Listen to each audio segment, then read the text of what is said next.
Hey, I just wanted to jump on and have a conversation with you today. And I wanted to ask the question, are you ready? Are you ready to go forward? Are you ready to go forward? That's a very, very, very important question, and it's very timely because it's time to go forward. It's time to stop being stuck, and it's time to shake yourself loose from whatever is holding you, and it is time to move forward.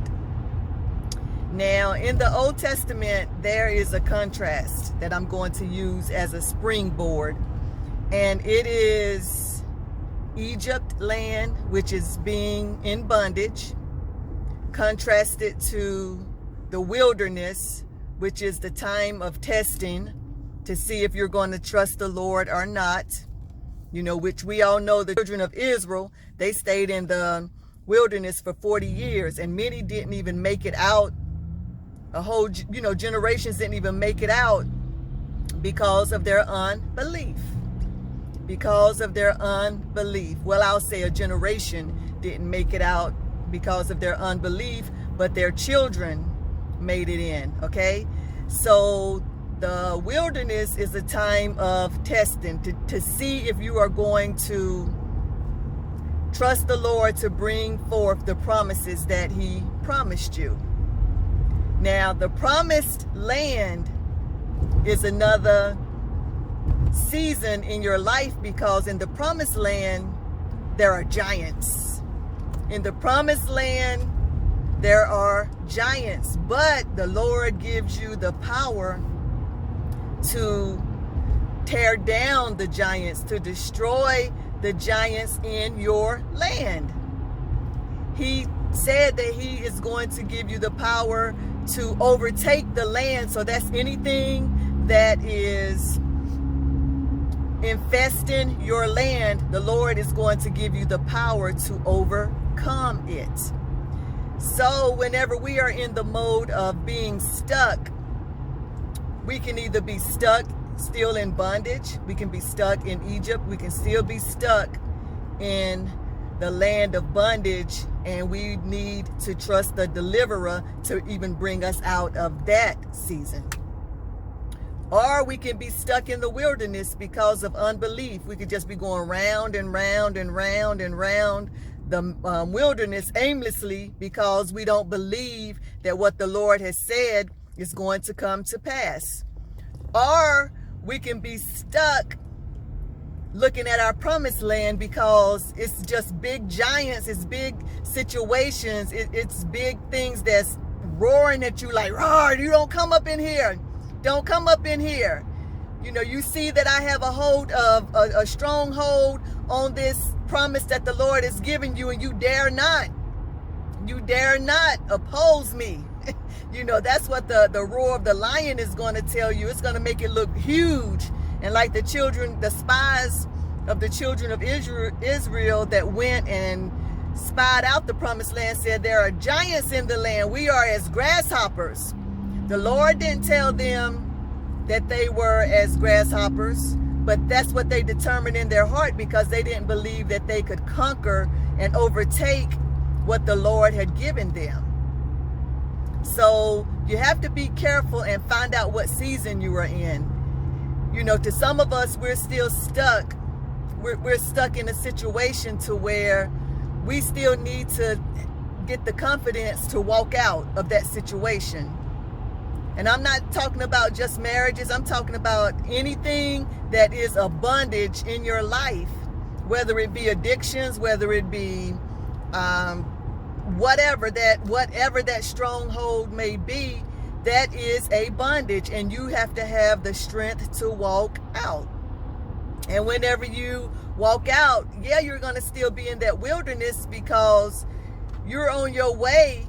What was it? The children of Israel, they went through the wilderness because they were going to worship the Lord. They were going to worship the Lord, and it should have only been like a couple of days' journey, but it turned into 40 years, and it turned into death because of unbelief. So in the wilderness, you're going to have to exercise your faith and your belief that that thing is going to come to pass. because you don't want to die in the wilderness because of unbelief. Because many people in this world who come on this earth and they leave this earth, they died in unbelief. Many of them never reached the promised land.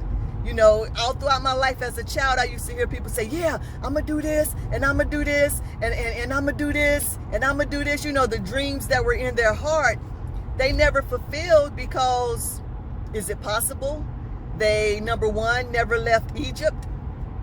Or is it possible that, number two, they spent their life wandering in the wilderness because of unbelief? Or is it possible that they were right there at the border of the promised land, of the promise, whatever that thing is that the Lord has promised you, and because of the giants in the land, those demons, those strongholds, those principalities, those rulers of darkness in high places, you know, you had to cast them down and claim your land, what the Lord has given to you. You know, like those giants, them uncircumcised giant, like David, you know, had to fight the giant. He was little, and the giant like laughed at him, like, you know, like in the giant's eyes, David was a grasshopper. in the giant's eyes, Goliath's eyes, David was a grasshopper. But David slung that slingshot with that rock in it. Well, he said, how dare you oppose the God of Israel? You know, I'm paraphrasing, but he was just like, how dare you, you uncircumcised giant? You know what I'm saying? So that's how you have to be. You have to like speak to that thing. Speak to that thing and speak to that thing, because sometimes things don't move because you speak one time. But that one time that move in that oneness, you know, because you're proclaiming the word of the Lord, it's going to begin to break. It's going to begin to break. And you're going to have to follow that thing through and allow the Lord to teach your hands to war and your fingers to fight. And you're going to have to conquer that giant in your land. And you're going to have to overtake. So yeah, y'all, we're going to have to get unstuck.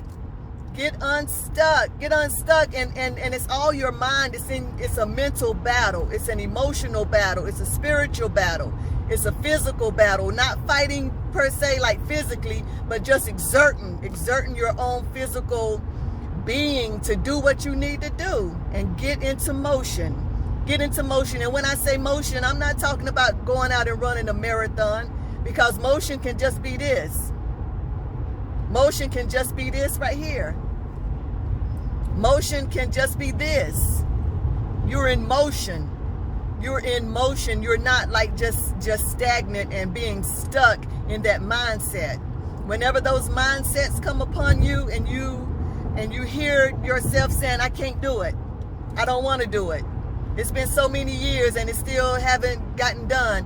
And then if it's been many years, then keep on doing it and do it right. Keep doing it. And some people are doing it right and they are waiting. It's just not the time. Keep on doing what you know that the Lord has told you to do. It doesn't matter if other people don't believe in it. It doesn't matter if other people don't support what you know that the Lord told you to do. They're not the ones that's supposed to support it. If they don't support it, then they're not the ones that's supposed to support it. Sometimes you go through it and nobody have to support it. You know what I'm saying? But you have to like know that you heard the voice of the Lord. There are many voices out there. There are many, many, many voices out there. So you have to really make sure that you hear the voice of the Lord. And go and possess your land. Go and possess your land. All right, so you guys have a great day. Make it a great day. And remember that the Lord is able to deliver you from any situation. He can turn that captivity from any bondage that you have. You just have to trust him. You have to trust him to do it. You have to trust the process. He can and he will do it if you believe, if you only believe and put it in his hand. Put it in his hand and he will deliver. He will deliver on time. Thank you.